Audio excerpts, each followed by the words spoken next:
a reading from one of St. Paul's letters, this one to the church in Philippi. Finally, beloved, whatever is true, whatever is honorable, whatever is just, whatever is pure, whatever is pleasing, whatever is commendable, if there is any excellence, if there is anything worthy of praise, think about these things. Keep on doing the things that you have learned and received and heard and seen in me, and the God of peace will be with you. That might not have been the passage you were expecting to hear on this National Indigenous Peoples Day, when the scourge of racism continues to headline the news and is troubling our hearts these days, even our nights. Whatever is true, honorable, pleasing, commendable, if there is any excellence, anything worthy of praise, what kind of tone-deaf intrusion is that, you might be wondering? And you would be right to wonder. But there's another story to be told, many of them, and that's where I feel drawn to go today. But not to drown out the unthinkable acts of violence, past and present. Not to pretend it otherwise, even to have us for a moment forget. But really the very opposite. That the stories of the commendable, the praiseworthy would stir us up all the more to open our ears more keenly to the cries of alarm and increase our sense of urgency to be part of the agitation, the transformation, to be ourselves transformed. Some of what is stirring in me this day are a couple of unforgettable encounters Bev and I had 5 years ago now, as we made our way that August to Haida Gwaii. Several of these encounters happened in heritage centers with guides who toured us about these splendid architectural structures, magnificent buildings with floor-to-ceiling windows, allowing for the surrounding land and seascapes to be an integral part of the experience. And so there was Kayla, who took us through the Nishka Museum. A delightful young woman who, as we asked more questions, she moved off her spiel and was eager to engage more spontaneously with us, full of stories and explanations, and a deep appreciation for the incredible craftsmanship, ingenuity, beauty, and power of her people's work. Before we finished the tour, we discovered that she was a student of anthropology at UNBC, home for the summer. Here she was eagerly learning, envisioning the day that she would return home to stay, filled with pride in her heritage, enlivened by all that her people were reclaiming. We could see it as she spoke, this young woman growing into a powerful wisdom carrier, a leader in her community. 4 days later, in Skidegate, in the Haida Heritage Center and Museum, we met Troy, 11 years old, giving his second tour. Not the second tour of the day, but the second tour he'd ever done. Articulate, confident, knowledgeable. His specialty was the weaving tour.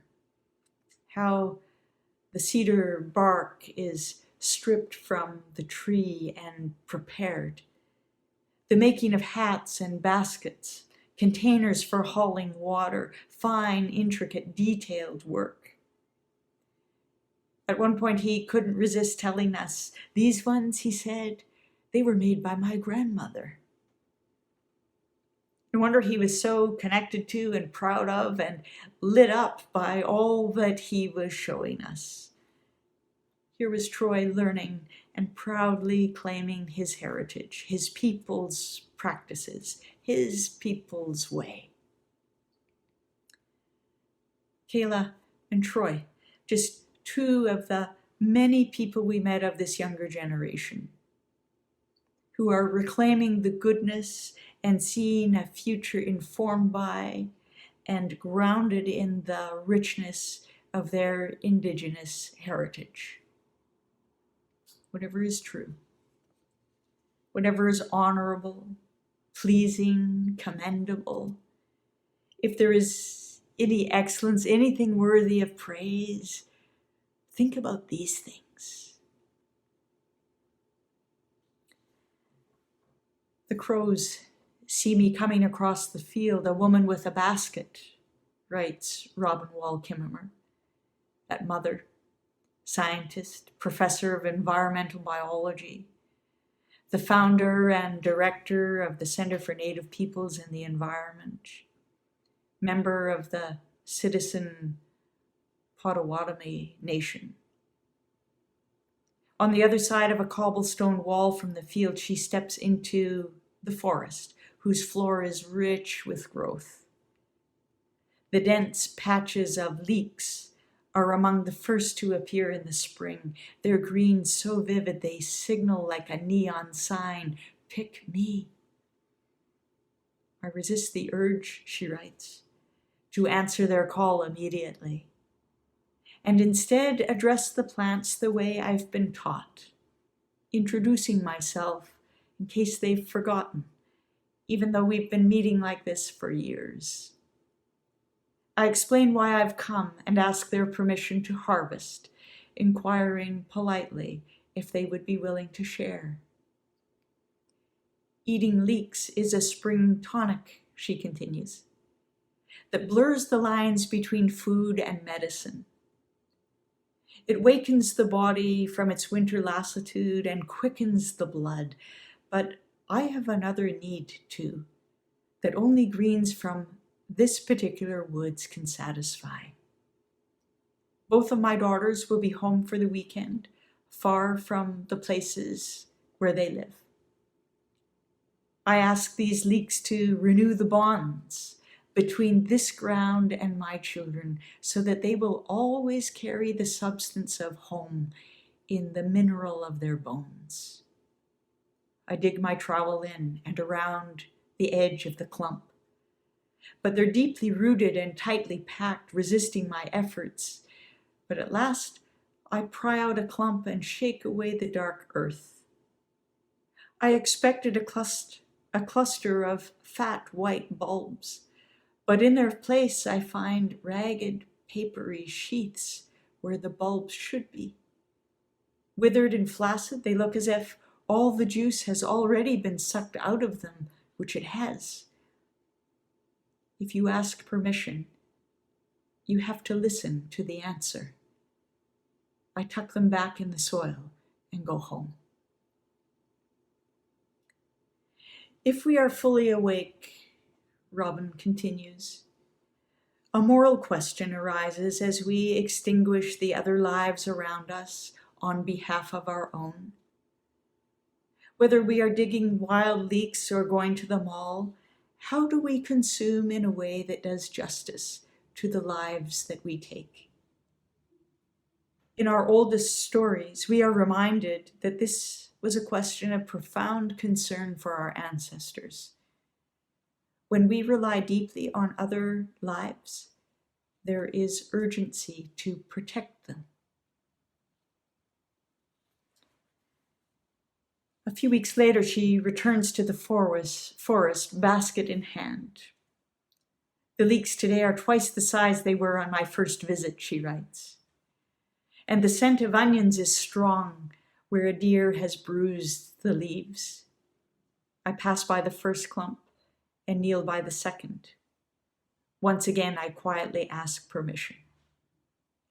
Asking permission shows respect for the personhood of the plant, but it is also an assessment of the well-being of the population. Thus, I must use both sides of my brain to listen to the answer. The analytic left reads the empirical signs to judge whether the population is large and healthy enough to sustain a harvest, whether it has enough to share. The intuitive right hemisphere is reading something else, a sense of generosity, an open-handed radiance that says, "Take me," or sometimes a tight-lipped recalcitrance that makes me put my trowel away. I can't explain it, but it's a kind of knowing that for me is just as compelling as a no trespassing sign. This time, when I push my trowel deep, I come up with a thick cluster of gleaming white bulbs, plump, slippery, and aromatic.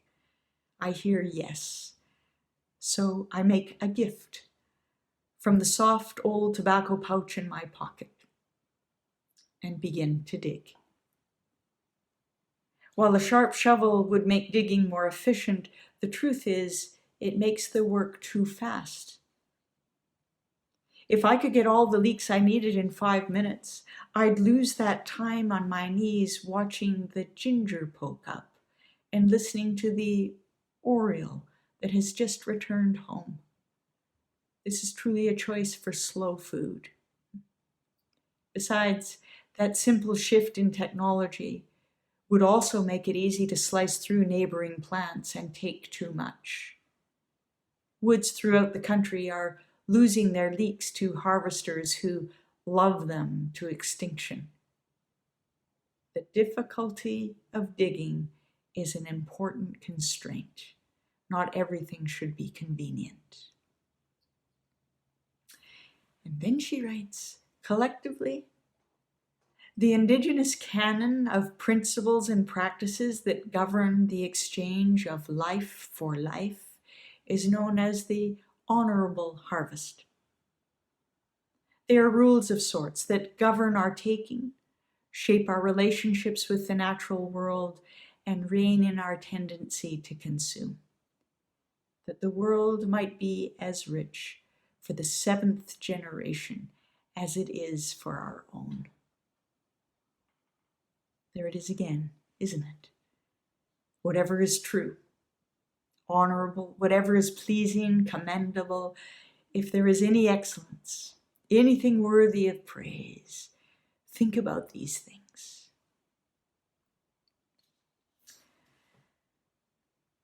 It's that wisdom and that practice of the honorable harvest that we see at work in the heart of the Lyle Island story. Do you remember that story? It was 1985, and the Haida people had had enough. The terrible scarring of the mountainsides and the endless parade of barge after barge after barge shipping out enormous loads of old-growth logs. The people knew it had to stop. It wasn't just that all this was being taken from their land. And it wasn't just that there was no hint of restraint. And it wasn't just what it was doing to them. It was also their awareness of the impact far more widely. They were witnessing the destruction of the planet's lungs. And so they took a stand. Arm in arm, blocking the logging road, young people and elders together, undergirded by the elders' teaching that when we rely deeply on other lives, there is urgency to protect them. These people were in it for the long haul and fully prepared to go to the wall. Over the course of months, arrests were made, the elders insisting that they be the ones hauled off in place of the younger people. In time, word got out what was happening, and the world got it. And people came from far and wide to stand with the Haida people. The logging was stopped on Lyle Island.